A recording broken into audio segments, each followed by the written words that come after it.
Sir I think before we wrap up میرے خیال سے آپ نے کیونکہ بہت زیادہ بات کی فوڈ سیکیورٹی کی اور آپ کا جو بزنس ہے اس میں میکنائزیشن کی importance in terms of ensuring that food security جو پاکستان میں دن بدن ایک بڑا مسئلہ بنتا جا رہا ہے.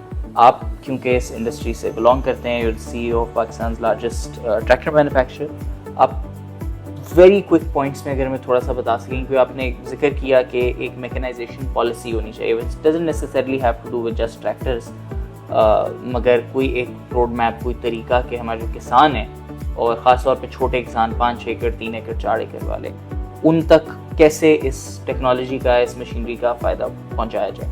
تو very quickly we just go through some points کہ یہ ہماری پرپوزڈ اگر وہ پالیسی آئے اس میں کیا وہ روڈ میپ ہوگا ہمارے لیے. اچھا دیکھیں, اس میں جو پلرز ہیں نا, جو ہماری طرف سے جو ریکمنڈیشن ہے ریلیز کیا, اس میں 4 پلر ہیں پالیسی کے جو ہم سمجھتے ہیں کہ ہونے چاہیے. پہلا پلر جو ہے وہ یہ ہے کہ آپ جو ہے وہ ڈیمانڈ کریشن کریں, آپ بلکہ افورڈیبلٹی جو ہے اس کو بڑھائیں کہ جو فارمرز ہیں وہ جو ٹریکٹرز ہیں افورڈ کر سکے. وہ کیسے کرے گا؟ اس کے لیے سبسڈی اسکیمز ہونی چاہیے, جو کہ as a set Punjab scheme بالکل ہے, اور وہ Punjab is doing its bit towards this in terms of offering subsidy. لیکن یہاں پہ بھی کچھ گیپس ہیں.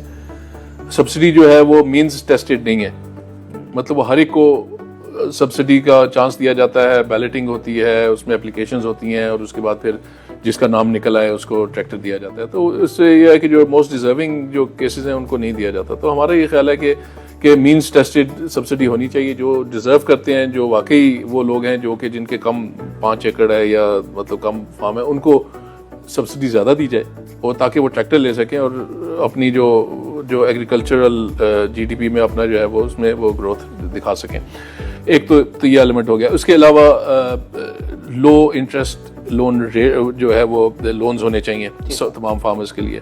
اس وقت اسٹیٹ بینک جو ہے اس نے 7% لون رکھا ہوا تھا, آج سے 3 سال پہلے بھی 7% تھا. اس زمانے میں جو پالیسی ریٹ تھا وہ تقریباً 20% تھا, تو اس کے 7% تو یس اٹ واز گڈ. آج کل جو ہے وہ 13% یا 12% کے 7% میں اتنا بڑا ایڈوانٹیج نہیں ہے. تو میرا خیال ہے کہ وہ اس کو ریڈیوس کر کے تو 2-3% پہ اگر وہ لے آتے ہیں تو اس سے واقعی فارمرز کو بینیفٹ ہوگا. تو اس سے افورڈیبلٹی فارمرز کی جو ہے وہ بڑھے گی.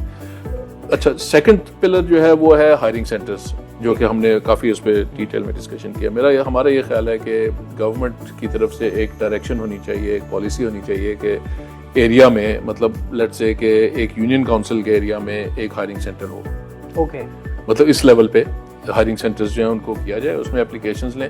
گورنمنٹ نے کچھ سٹیپس یہ کیے ہیں کہ ایگری مال کے نام سے ایک لارج سرونگ سینٹر بنائے ہیں, لیکن وہ ڈسٹرکٹ میں صرف ایک ہے, اور وہ اتنا بڑا ہے کہ اس میں وہ فارمر جو ہمارا چھوٹا فارمر ہے وہ جاتے ہی ڈرے گا کہ یہ پتہ نہیں کیا چیز ہے, مجھے کیا اس سے ملے گا. لیکن اگر آپ یونین کاؤنسل لیول کی جو بات کریں اس میں اور بھی بہت سے, فار ایگزامپل اگر حکومت اس کے ساتھ ہی سیم ایریا میں الیکٹرانک ویئر ہاؤس ریسیٹس جہاں پہ وہ والے سینٹرز بنا سکے, تو وہ کسان جو آرتھیوں کے چکروں میں پڑ رہے ہوتے ہیں, پھنس رہے ہوتے ہیں, بالکل ایسا ہی بہت فائدہ ہو سکتا ہے. بالکل ایسا ہی ہے کہ جو یونین کاؤنسل لیول پہ اگر کیا جائے نا, اس کو بریک ڈیوالو کر کے, مطلب rather than making one large centre in the whole district جو کہ ہر ایک کی ریچ سے باہر ہے, اس لیے کہ وہ مطلب ہماری جو انڈسٹری ہے وہ مطلب you have to go to the farmer to offer ہم دا سروسز. مطلب گاڑیوں میں جب میں تھا نا, کار میں یہ ہوتا ہے کہ آپ کا جو ہے وہ ایک بڑا اربن سینٹر, اس میں آپ ڈیلر بنا لیتے ہیں, تو آٹومیٹکلی جو باہر کے لوگ ہیں وہ ڈیلر کے پاس آ کے سروس کرا لیں گے. ہمارے یہاں ایسا نہیں ہے. ہمارے یہاں جو ہے ہمیں جو ڈیلر ہم بناتے ہیں وہ پھر ہم اس سے ان کی ورک شاپس بھی بناتے ہیں. ہمارے پاس 800 ورک شاپس بھی ہیں آل اوور پاکستان, جو کہ وہ سرو کر رہی ہیں at the doorstep of the customer. تو اسی طرح ہائرنگ سینٹرز جو ہیں وہ یونین کاؤنسل لیول پہ میرا خیال ہے کہ ہونے چاہیے, اور وہ اس میں گورنمنٹ جو بے روزگار پڑھے لکھے نوجوان ہیں جن کے پاس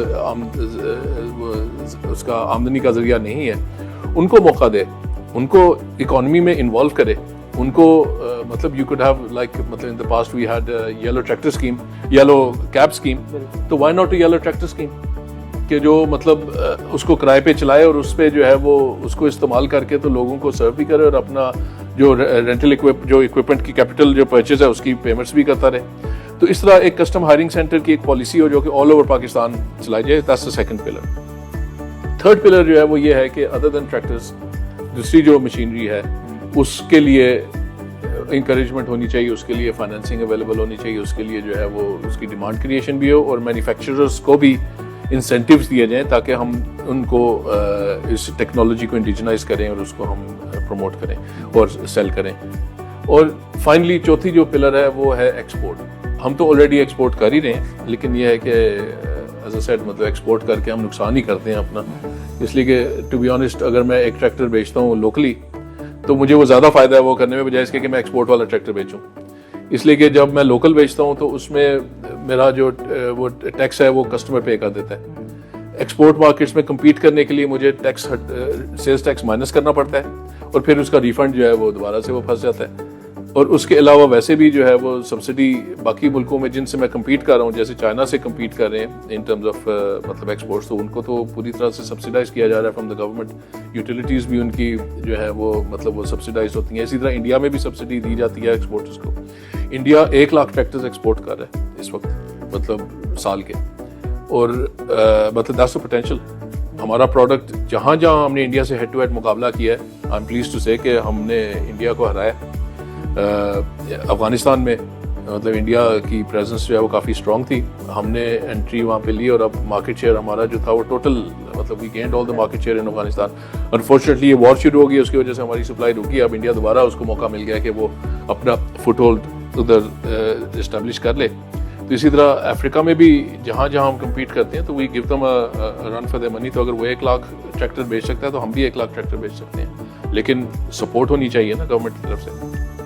تو یہ چوتھا پلر ہے اس پالیسی میکنائزیشن پالیسی کا. تو اگر یہ چیزیں اگر گورنمنٹ کی جو ریلیٹڈ ڈپارٹمنٹس ہیں جس میں ایگریکلچر اینڈ فوڈ سیکورٹی کا ڈپارٹمنٹ ہے اس کا کام ہے, پھر EDB اور منسٹری آف انڈسٹریز ہے, یہ سب مل کے ایک پالیسی فارمولیٹ کر دیں. اور اس میں میں نے جیسے میں نے کہا تھا کہ 2 سال پہلے ہم نے کام شروع کیا تھا, ہم نے ایک پوری پالیسی ڈرافٹ کر کے تو ہم نے گورنمنٹ کے ساری منسٹریز کو ہم نے جمع کرائی ہوئی ہے. پلاننگ ڈپارٹمنٹ ہے, منسٹری ہے, اس کو بھی ہم نے آن بورڈ لیا ہوا ہے. تو ان سب کو ہم نے پالیسی بھی شیئر کی ہے اور EDB نے ہمیں سپورٹ بھی کیا اور انہوں نے اس کو یوز کرتے ہوئے ایک اپنی پالیسی بھی ڈرافٹ کر لی تھی. تو اٹس آلموسٹ ریڈی. مطلب میں یہ کہوں گا کہ 80% جو ہے وہ پالیسی ریڈی ہے, بس وہ جو 20% وہ پش انفارچونیٹلی یہی ہوتا ہے کہ وہ جو فائنل پش ہے نا اس میں سب سے زیادہ ایفرٹ لگتی ہے.